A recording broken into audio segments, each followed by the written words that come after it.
هي مرة وين عند هذا الحجر الأسود، والشاب اللي وراها اللي قد عمر ولادها الاثنيناتهم شالحين بالزلط، لأنه هو طبيعة الحج بتخلي الواحد عريان بس لافف حاله بشرشف، فيسهل جدا الدعارة والأعمال الإباحية عندهم.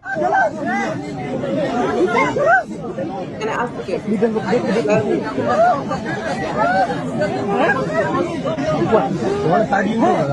عند الحجر تمام، وين الله ورسوله وقبر رسوله؟